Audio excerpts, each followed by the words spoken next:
Kalau sekarang sudah tidak bisa kontekstual lagi. Buktinya apa? Buktinya orang Kristen kalau berdebat dengan umat Muslim tidak ada yang menang. Tidak ada yang menang. Menangnya menang dipaksakan. Apalagi para murtadin. Ya. Memangnya kalau tidak menggunakan kata Allah, kenapa? Apakah berarti tidak ada Tuhan di dalam kekristenan? Di dalam kitab berbahasa Ibrani tidak ada nama Allah di sana, ya. Jadi kontekstual saya setuju, tapi 20 tahun ke belakang sono.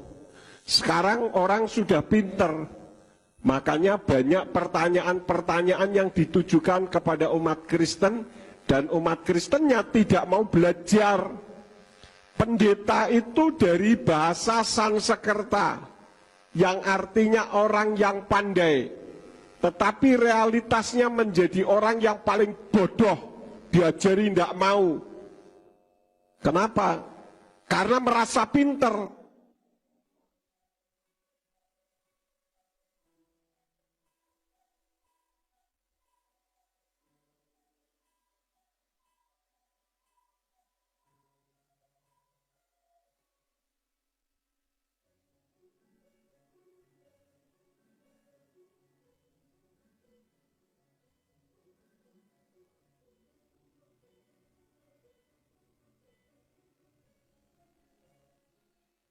Pada saat ini saya akan membawakan firman yang saya beri judul Yesus bukan Allah. Ketika saya pertama kali membuat buku yang berjudul Yesus bukan Allah, banyak pendeta-pendeta yang ngamuk. Ngawur saja katanya. Tentu saja saya tidak ngawur. Saya menyampaikan berdasarkan data. Dan pada saat ini ketika saya menyampaikan firman, saya bertumpu kepada satu video. Kita akan dengar ada seorang ustadz, namanya Ustadz Zuma, dari Makassar kalau saya tidak salah. Beliau menyampaikan video, silakan saudara nanti dengar videonya dan dengarkan juga suara background di belakangnya ya. Silakan. Layaknya orang Islam tidak pernah berdebat dengan Hindu Buddha. Tidak pernah. Kenapa?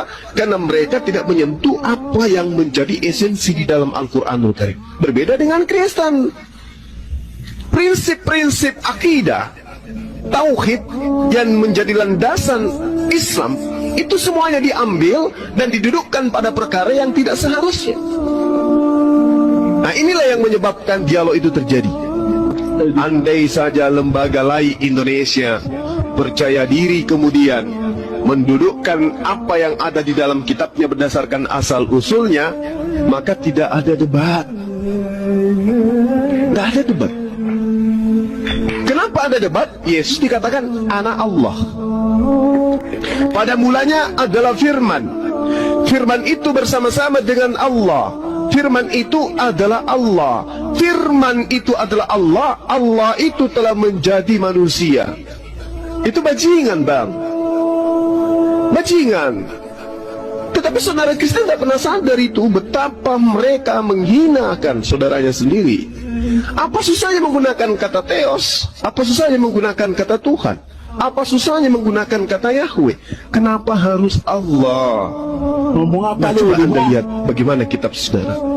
Kesana kemari tanpa arah, kelimpungan mencari jati diri yang sebenarnya.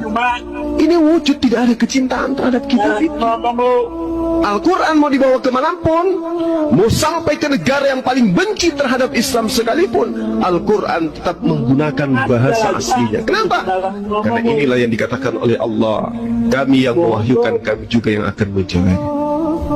Poin ini saja, tidak ada kekuatan di atas muka bumi yang bisa membantah, Bung. Itu esensi loh. Itu esensi. Ketika dikatakan di dalam kitab saudara, segala yang diilhamkan oleh roh itu adalah firman, itu adalah pengajaran dan seterusnya. Tapi pembuktiannya mana? Apa iya yang dituliskan oleh lembaga lai Indonesia itu dituliskan berdasarkan roh Tuhan? Tidak.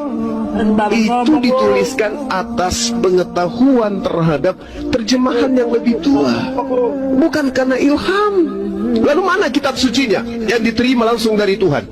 Bagaimana saudara-saudara? Saudara dengar suara yang ada di belakangnya?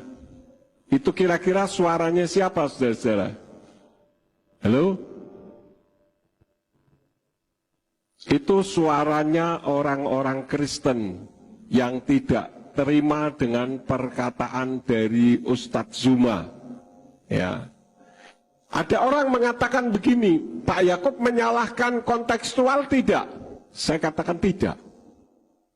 Tetapi itu 20 tahun ke belakang sono. Kalau sekarang sudah tidak bisa kontekstual lagi. Buktinya apa? Buktinya orang Kristen kalau berdebat dengan umat Muslim tidak ada yang menang. Tidak ada yang menang. Menangnya menang dipaksakan. Apalagi para murtadin. Ya. Memangnya kalau tidak menggunakan kata Allah, kenapa? Apakah berarti tidak ada Tuhan di dalam kekristenan? Di dalam kitab berbahasa Ibrani tidak ada nama Allah di sana.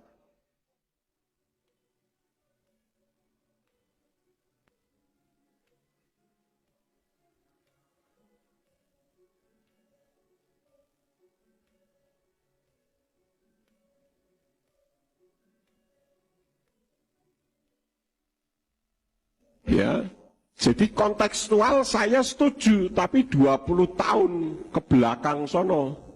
Sekarang orang sudah pinter, makanya banyak pertanyaan-pertanyaan yang ditujukan kepada umat Kristen, dan umat Kristennya tidak mau belajar. Pendeta itu dari bahasa Sanskerta, yang artinya orang yang pandai, tetapi realitasnya menjadi orang yang paling bodoh. Diajari tidak mau. Kenapa? Karena merasa pinter. Mengatakan bahwa kitab suci terjemahannya Yayasan Lembaga Alkitab Indonesia itu sudah paling benar. Bahkan ada pendeta di Semarang yang mengatakan bahwa saya pedomannya cukup dengan LAI. Tapi ajarannya ngawur bondrol tidak karuan, saudara-saudara. Ya, tidak bisa berteologia dengan baik. Kalau menurut saya ini memalukan sekali.